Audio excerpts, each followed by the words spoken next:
Baik, Assalamualaikum warahmatullahi wabarakatuh. Alhamdulillahirabbil alamin. Kembali bersyukur kepada Allah Subhanahu wa taala yang masih terus memberikan kita kesehatan kesempatan. Sholawat kepada Rasulullah Muhammad sallallahu alaihi wasallam. Baiklah,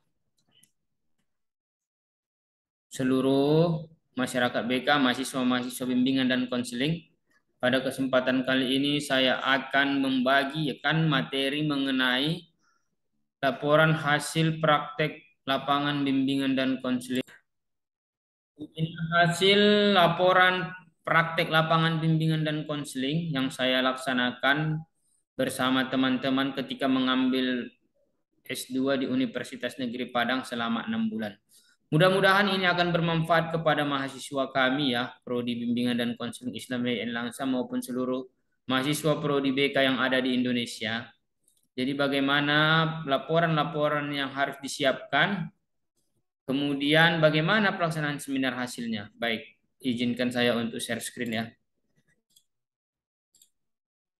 Iya, waktu itu kami pelaksanaan PKL, praktek lapangan bimbingan dan konseling di sekolah itu di SMA Negeri 8 Padang pada tahun 2014 sampai tahun 2015. Jadi saat itu yang menjadi dosen pamong saya yaitu Bapak Dr. Daharnis MPD Kons pada tahun itu. Dan alhamdulillah beliau sekarang sudah menjadi profesor. Mudah-mudahan beliau selalu sehat selalu. Kemudian pamong saya pada saat itu adalah Ibu Rahmadeli Fitri SPD. Jadi di SMA Negeri 8 Padang. Jadi kami laksanakan seminar hasil pada saat itu. Kalau tidak salah kami ada 8 orang utusan daripada Prodi S2 Bimbingan dan Konseling Fakultas Ilmu Pendidikan Universitas Negeri Padang. Seluruhnya kami laksanakan seminar hasil itu dihadiri oleh dosen pamong, guru pamong, kemudian kepala sekolah, wakil kepala sekolah. Baik, berikutnya hal-hal yang harus dipersiapkan antara lain saudara-saudara sekalian adalah yaitu siswa asuh. Nah, jadi dipastikan kami pada saat itu adalah memegang satu kelas siswa asuh. Jadi itu juga yang saya sampaikan kepada seluruh mahasiswa BKI. Jadi pada saat itu kelasnya adalah kelas 11 IS2 bagian saya, jumlah siswanya 30 orang, laki-lakinya 19 orang, perempuan 11 orang, wali kelasnya Ibu Irial Drilinda SPD, guru BK-nya Ibu Rahmadili Fitri SPD. Jadi beliau adalah pamong saya kan. Berikutnya adalah saya melakukan analisis kebutuhan. Instrumen yang saya gunakan yaitu Aum Umum dan Aum PTSDL. Dan kebetulan waktu itu di UNP sudah ada aplikasi berbasis komputer untuk mengolahnya. Kemudian sosiometri, hasil belajar, nilai rapor, nilai UTS, absensi, wawancara, dan observasi. Jadi ini saya lakukan untuk melakukan analisis kebutuhan pada siswa saat itu. Jadi saat sekarang ini sudah semakin banyak ya analisis kebutuhan yang bisa Anda gunakan. Bisa tes minat, tes bakat secara online, tes IQ. Jadi dulu masih terbatas ya. Berikutnya adalah jadwal pengadministrasiannya yaitu saya administrasikan Aum Umum pada tanggal 22 Agustus 2014, Aum PTSDL 29 Agustus tahun 2014, Sosiometri 29 Agustus tahun 2014. Selebihnya yang lain wawancara, dokumentasi, nilai rapor saya lakukan di sela-sela kegiatan ini dan tidak terjadwal secara klasikal seperti ini. Tapi dalam 2 minggu pertama tugas kami adalah melakukan analisis kebutuhan ini, saudara sekalian. Berikutnya adalah hasil pengolahan aun umum itu kita lihat adalah pada bidang pendidikan dan pelajaran PDP yaitu 31,7% yang mengalaminya. Kemudian karir dan pekerjaan 16,6%, diri pribadi 12,83%, jasmani dan kesehatan 12,08%, agama nilai dan moral 7,92%, keadaan dalam keluarga 7,04%, hubungan emosional 4,65%, ekonomi dan keluarga 2,64%, hubungan muda-mudi 2,52%, dan waktu senggang itu 2,01%. Jadi yang paling terbanyak adalah masalah yang dialaminya adalah untuk satu kelas menjadi binaan saya itu adalah 11-2 itu 31,7% adalah pendidikan dan pelajaran. Jadi inilah basis yang akan kita gunakan data salah satunya untuk melakukan pembuatan program ya. Berikutnya lanjutan umumnya, masalah yang paling banyak dihadapi adalah apabila kita lihat per butir, yaitu nomor 8. 15 orang, 50% siswa mengalami kurang memiliki pengetahuan tentang pekerjaan. Nah, ini tentang karir ya kan. Kemudian nomor 10, 12 orang yaitu khawatir pekerjaan nantinya tidak cukup untuk kebutuhan. Kemudian nomor 69, 18 orang yang paling tinggi ternyata khawatir memperoleh nilai rendah dalam ujian ataupun tugas. Oleh sebab itu makanya sangat wajar tadi adalah pelajaran yang paling tinggi. Kemudian nomor 70 kesulitan dalam mengingat materi pelajaran. Nomor 78 10 orang mudah lupa. Nah, ini kan. Nomor 66 15 orang mengalami kesulitan dalam memahami bahasa Inggris ataupun asing. Nah, kemudian nomor 39 yaitu cemas setamat sekolah ini akan menganggur. Sepertinya ini berkaitan ya. Kemudian nomor 40 ragu apakah setamat pendidikan ini dapat bekerja secara mandiri. Kemudian nomor 44 khawatir tugas pelajaran hasilnya kurang memuaskan.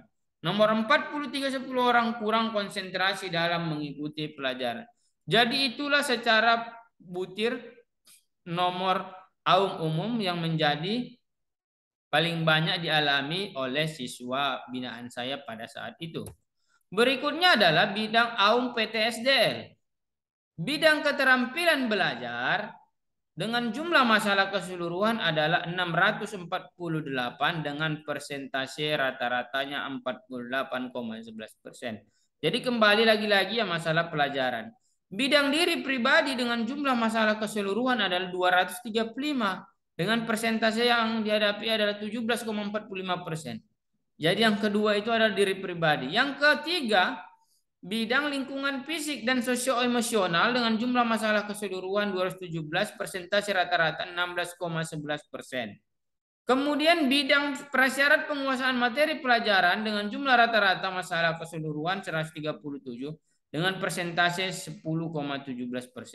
Dan yang terakhir adalah bidang sarana belajar dengan jumlah masalah 110 dan persentase rata-rata 8,17%.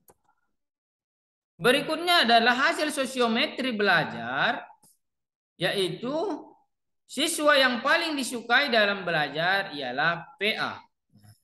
Jadi pengkodeannya kan. Kemudian siswa yang memilih sebanyak 3 pasangan, yaitu siswa yang saling memilih sebanyak 3 pasangan. Reksa dan Tania asumsinya karena mereka adalah satu tempat duduk. Oleh sebab itu guru BK ini harus melihat, jangan hanya sekedar menganalisis tapi harus didalami. Kemudian Ayu dan Dewi asumsi sementara karena mereka juga satu tempat duduk, saling menyukai. Kemudian selanjutnya Elsie dan Melati asumsi sementara karena mereka juga satu tempat duduk. Nah, jadi saling suka, saling memilih ya. Jadi itu perlu didalami. Kemudian siswa yang tidak dipilih dalam belajar itu adalah Robi, Adit, MTio, Imam, Resti, Bimo, dan Maya. Kemudian berikutnya adalah terbentuknya sedikitnya 4 kelompok berdasarkan hasil sosiometri. Nah, jadi ada sosiogramnya nanti bisa dilihat ya bagi Anda-Anda semua yang melaksanakan analisis kebutuhan. Ini harus dijelaskan, dianalisis. Berikutnya adalah sosiometri untuk bermain. Siswa yang paling disukai dalam bermain ialah Resti A dengan memilih sebanyak 4 orang siswa yang memilih dia. Kemudian disusul oleh Perdana Andri dengan memilih sebanyak 3 orang. Jadi yang paling disukai dalam bermain itu adalah 2 orang ini. Kemudian siswa yang saling memilih yaitu Ayu dengan Dewi. Lagi-lagi ada yang memilih satu tempat duduk. Kemudian Elsie dan MTio, kemudian Resti dengan Salsa. Berikutnya adalah berdasarkan hasil ini dapat ditemukan bahwa tidak terbentuk kelompok yang begitu dominan dalam hubungan sosial bermain. Interaksi terlihat begitu menyeluruh. Ini yang penting sebagai guru bimbingan dan konseling kita lihat. Bagaimana keadaan kelas itu dalam posisi bermain maupun belajar. Sebagai guru BK kita harus mengetahui sesungguhnya gimana sih interaksi sosial yang terjadi. Dengan adanya sosiometri ini, kita sebagai guru BK bisa melihat ini. Data ini dapat digunakan oleh guru BK untuk pembuatan program maupun wali kelas dalam penentuan tempat duduk. Ini bisa menjadi perhatian. Berikutnya adalah jenis layanan yang saya berikan, yaitu layanan orientasi. Yang pertama itu adalah pada awal masuk 15 Agustus tahun 2014, materinya orientasi pelayanan BK di sekolah pada siswa asuh saya tadi 11-2 tadi. Kemudian tanggal 16 sampai 18 Agustus orientasi pelayanan BK dengan seluruh warga sekolah. Jadi ini kita lakukan ya sebagai guru BK untuk melakukan orientasi pelayanan BK secara menyeluruh kepada kepala sekolah, wakil, kepada siswa-siswa. Baik pun sejak belum masuk ke kelas kita harus melakukan orientasi mengenai pelayanan bimbingan dan konseling. Boleh melalui media, apapun itu ini harus kita lakukan kepada seluruh warga sekolah agar nantinya program yang kita lakukan itu dapat mendapatkan dukungan dari berbagai pihak.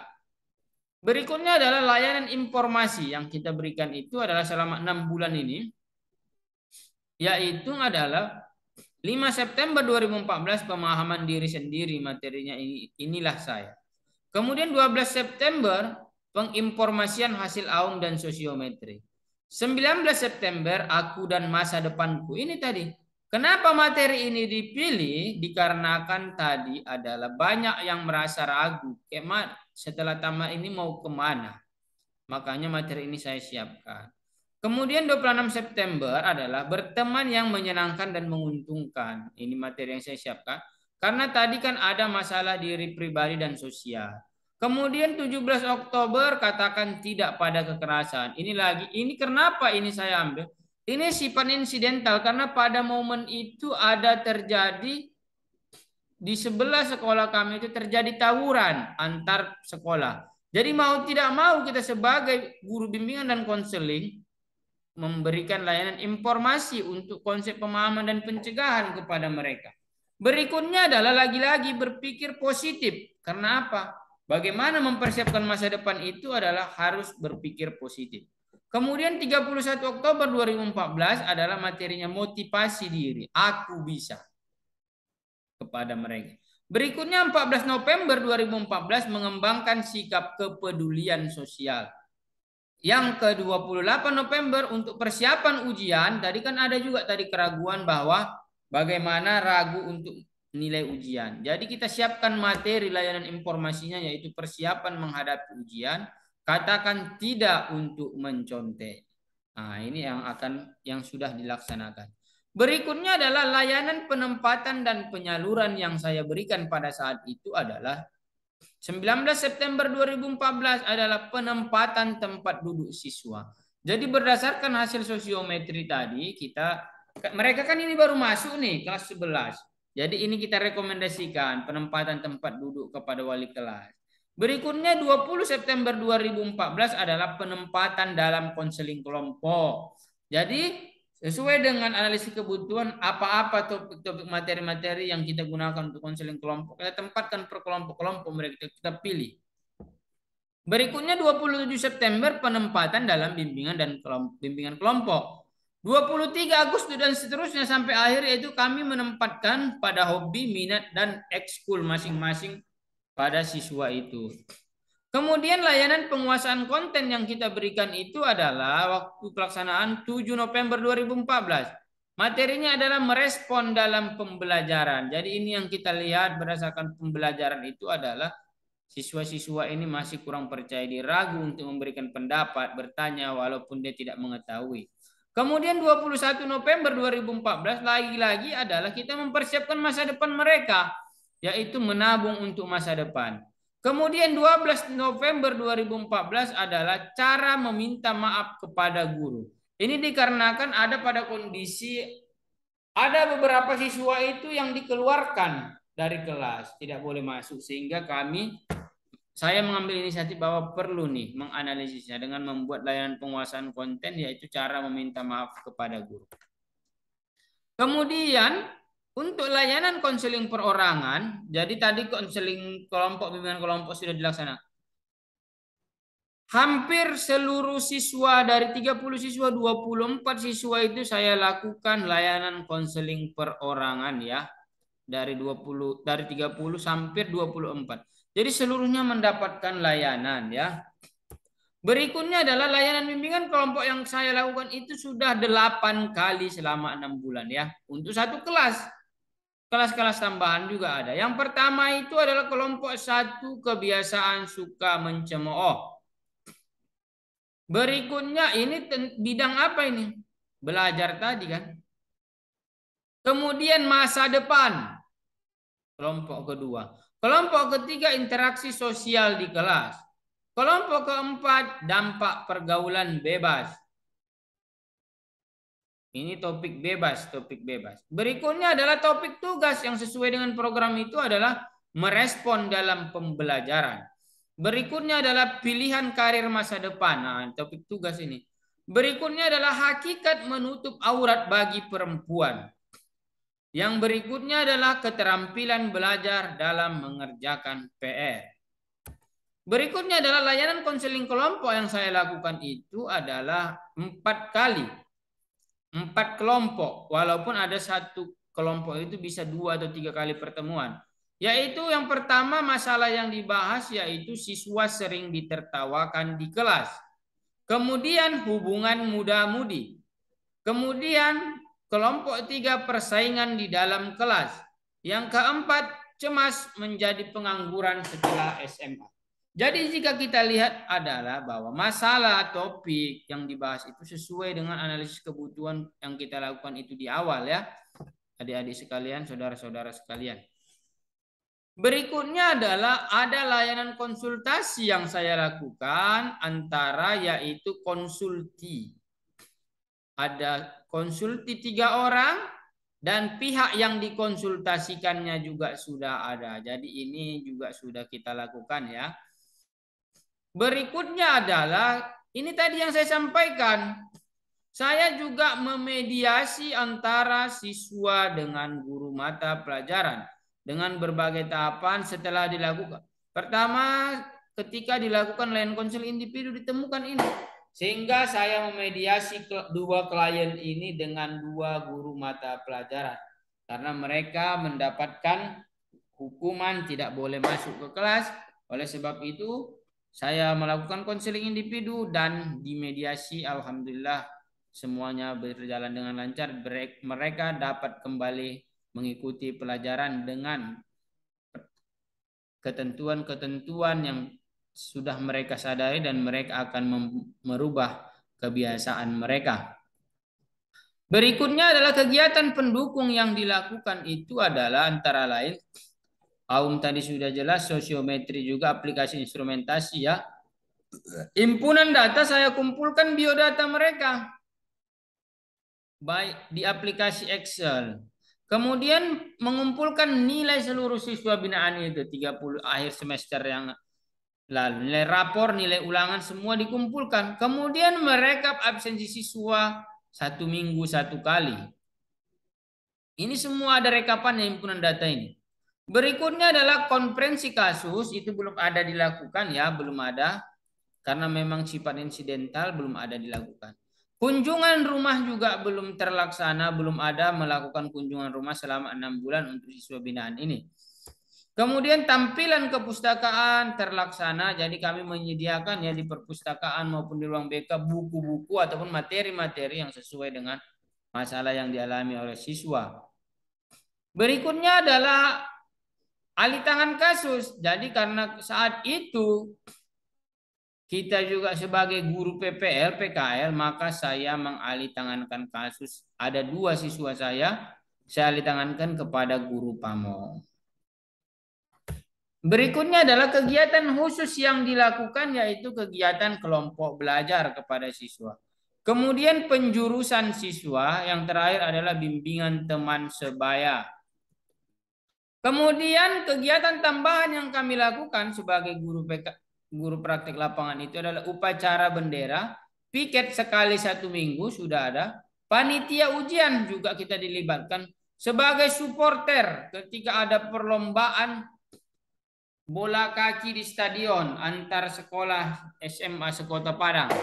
Kemudian sholat zuhur berjamaah, rapat dengan pihak sekolah, upacara HUT PGRI, dan lain-lain. Jadi ini merupakan kegiatan tambahan yang kita lakukan sebagai guru BK sesuai dengan program-program yang ada di sekolah. Berikutnya adalah gambaran keberhasilannya adalah nilai kehadiran siswa meningkat menjadi 80%. Indeks permasalahan siswa juga sudah semakin menurun ketika di akhir kita nilai.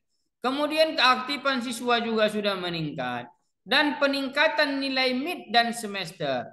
Kemudian penilaian segera rata-rata 75% masalah siswa sudah terentaskan. Inilah 6 bulan gambaran keberhasilan praktek lapangan yang saya lakukan di kelas binaan saya tersebut. Kemudian faktor penunjang apa-apa saja sih yang faktor menjadi penunjang keberhasilan itu, yaitu dukungan sistem seluruh warga sekolah. Kemudian konsepsi siswa mengenai bimbingan dan konseling juga sudah mulai baik seiring berjalannya waktu. Kemudian fasilitas penunjang walaupun masih terbatas ya, ini juga. Jadi walaupun ruang BK-nya belum standar, tapi kami bisa melakukan bimbingan kelompok, konseling kelompok setelah pulang sekolah di kelas, konseling individu bisa di masjid dan di tempat-tempat yang lain. Dan peraturan dan tata tertib sekolah yang cukup mendukung daripada pelaksanaan kegiatan BK di sekolah ini.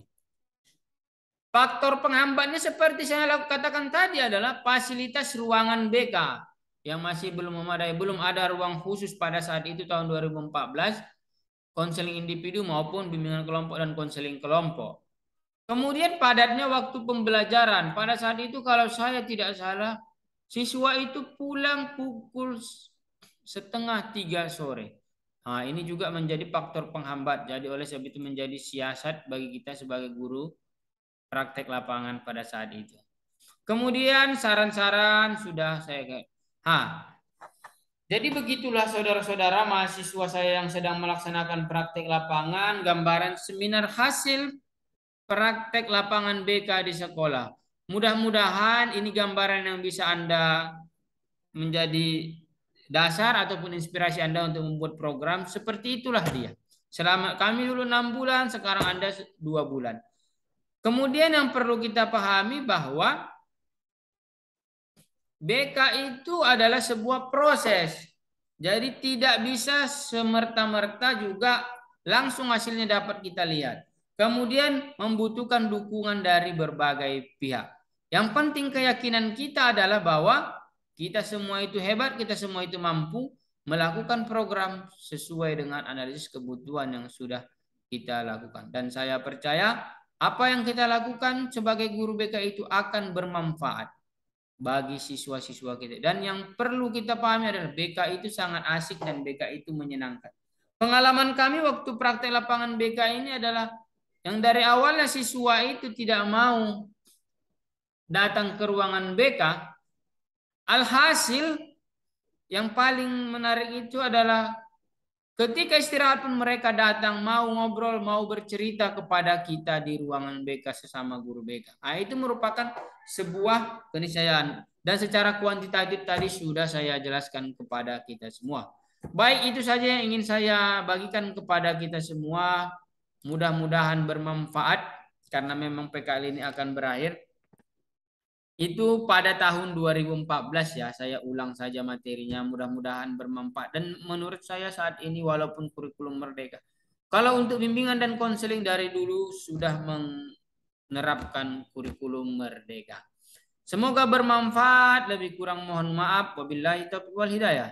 Assalamualaikum warahmatullahi wabarakatuh.